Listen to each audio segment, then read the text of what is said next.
Hey everyone, welcome back. So Donald Trump is making a huge promise in his campaign for all Social Security beneficiaries. We're going to be going over what he is saying. But before we go ahead and dive into the main content of today's video, if you wouldn't mind helping me out real quickly by just giving this video a like, that just helps out with the good old YouTube algorithm. And also consider subscribing to my channel if you have not already. Plus, if you would like to receive up to $200 in free stock or $200 in free cash, in a pinned comment below, I will be leaving a link to Robinhood. All you have to do is once you click on that link is just sign up for a free account and then simply link your bank account. You do not even have to make an opening deposit. At that point in time, Robinhood will be sending you one free stock worth all the way up to $200. And if you'd rather just have the cash, all you have to do is once you receive the free stock is just sell it for what it's worth and then transfer the cash value right back to your bank account. Okay, so Donald Trump has been making a big promise for all Social Security beneficiaries if he does become the next president of the United States. Let's go ahead and hear what he had to say at one of his recent rallies. Watch. Remember this, I will cut all of the bad talk about Social Security. They're going to destroy your Social Security, but I will not cut 1 cent from Social Security or Medicare. And I kept my promise for 4 years, and I will keep it again. And seniors should not pay taxes on Social Security.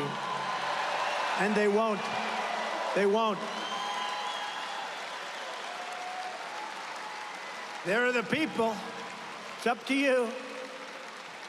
No tax on Social Security. By contrast, Kamala cast a tie-breaking vote to cut Medicare. You saw this? By $237 billion in a heartless betrayal of American seniors.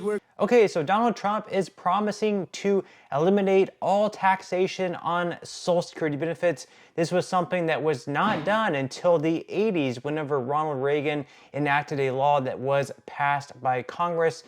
Part of that, of course, the Social Security reform was to tax a portion of the benefits. However, back then it was only impacting around 10% of Social Security beneficiaries, whereas today it's impacting a little bit over 50% of people who are receiving benefits. Now, first off, of course, Donald Trump cannot be elected and come in right away and pass an executive order to eliminate all taxation on Social Security benefits. What he's going to have to do is he's going to have to push Congress to pass a law that would then go to his desk, and then at that point he can sign it into law, but he cannot come in immediately and pass this through some executive order. So just because he's elected doesn't mean necessarily this is something that's 100% going to happen.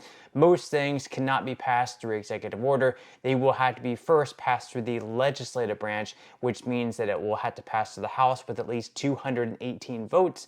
Then it will have to go into the Senate, and that's where it gets very difficult because in the Senate it would need at least 60 votes out of 100. 60% of the senators would have to approve of the bill at least.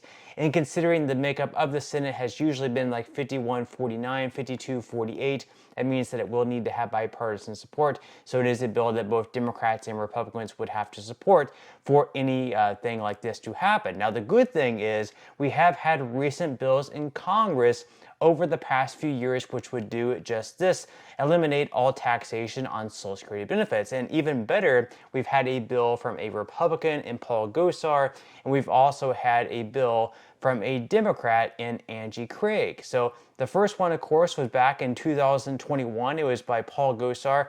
It was the No Tax on Social Security Act of 2021.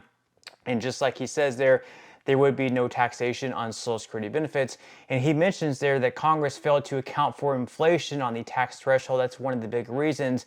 So originally he says that only 1 in 10 recipients pay taxes on benefits, and failure to account for inflation has subjected more and more Americans to taxable benefits, equating to an annual tax increase on senior citizens. The Social Security Administration now estimates that 56% of recipients pay income taxes on their benefits. And keep in mind, this was back in 2021 before all the wild cost of living adjustments began taking place. So back in 2021, if the Social Security Administration estimated that 56% of beneficiaries were paying taxes on their benefits, you can only guess that number has probably increased close to 60% now of beneficiaries. And that's because whenever they passed this law back in the 80s to tax benefits, tax a portion of benefits at least, we're going to be going over the table of how much tax that one would normally pay. Those numbers have not increased over time as they should have been. They should have been attached to inflation because, for example, like $10,000 back in the 80s was obviously worth much more than what $10,000 is worth today. So for whatever reason, even though the federal income tax table has increased each and every year because of inflation, the tables for taxable income for Social Security benefits have not increased.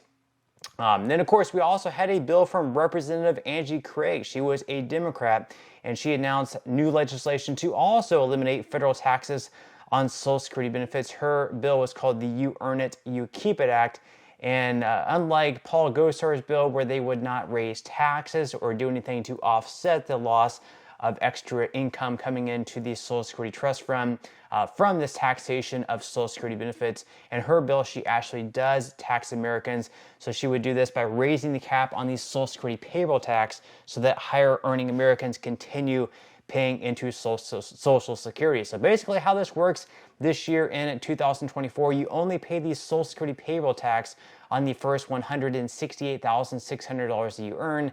Anything above that does not get taxed. So it's only for people working currently. So if you work a job, whether you're an employee or whether you have your own business, you're going to pay anywhere between 6.2 to 12.4% out of each of your paycheck. That money is then going to be going into the trust fund. Anything above that, so if you earn $10 million per year, out of your $10 million, you're only paying the 6.2 to 12.4% into the Social Security Trust Fund on the first $168,600 that you earn. So that is a good thing. At least we have Republicans and Democrats on board with this bill. If Donald Trump was to push Congress to pass legislation onto his desk to eliminate all taxation at the federal level on Social Security benefits, it is something that I think that he could get done, that I think he could get both Democrats and Republicans to work together to get such a legislation passed onto his desk. Now, as far as how exactly Social Security income is taxed, we're going to be going over this right now.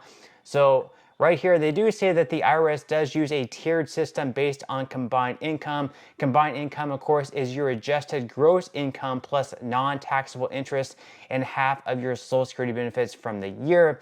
And the net amount of Social Security benefits you receive is reported in box 5 of your Social Security benefit statement, which, of course, is Form SSA 1099. So the tax table goes as follows. So if you earn under $25,000 as a single individual or $32,000 as joint filing, no tax on your Social Security benefits is placed. Then if you earn between $25,000 and $34,000 as a single individual or $32,000 to $44,000 as joint filing, at that point up to 50% of your Social Security benefits can be taxed.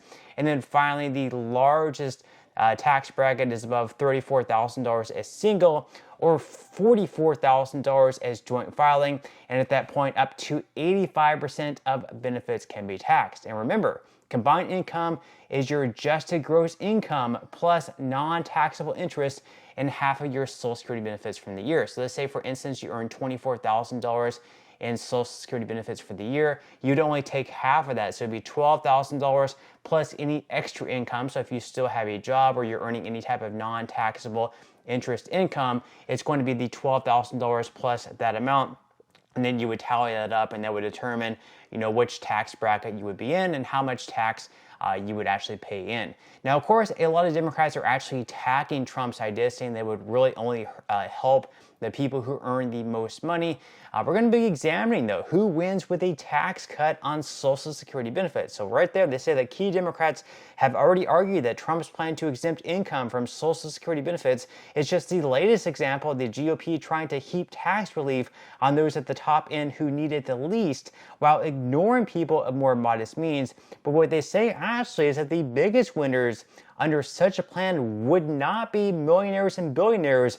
It would actually be households more in the middle if still tilted at least somewhat towards the higher end, those making between $63,000 and $200,000 a year. That's because the majority of Social Security beneficiaries are actually those kind of in the middle class, and they would really help those folks the most, which, even if they're only saving, let's say like $60 per month or maybe $100 per month in taxes on their Social Security benefits, that amount certainly adds up. That pays for a meal out at a restaurant, that pays for a lot of things, that pays for electricity bill, water. It certainly helps up. If we can keep people from being taxed on their benefits or at least pay less in taxes, that's obviously a pretty big win. Now, what exactly has Trump also said about Social Security? He's also promised that there won't be any cuts to Social Security, that you won't see any deductions from your check. That's obviously a positive. He also said that we're not going to be raising the full retirement age. We're not going to be raising the full retirement age for people currently receiving benefits or close to receiving benefits, and he's also promised not to raise the full retirement age for younger generations either. He says no cuts to Social Security, that people are paying their fair share into the system over the years, that they should not receive a cut in their benefits. Now, the importance of the next president is very, very great, because we've had different estimates out there ranging from 2033 all the way up to 2035, saying that if nothing is done, if we don't have like cuts taking place or more money coming into the trust fund, unfortunately, we will have to have cuts across the board of anywhere between 18 up to 25%. From benefits across the board, because there's simply not enough money coming into the trust fund to pay out everyone 100% of the benefits. And that's a big problem, because, they're going to have to come up with some sort of a solution. And we absolutely need a president in office willing to work with both sides of the aisle. We're willing to work with both Republicans and Democrats to reach a common sense solution to make sure that we do not have this big cut across the board and that we have to keep the trust fund solvent. But I leave you with this question: who do you trust more with the future of Social Security? Do you trust Donald Trump more, or do you trust Kamala Harris more?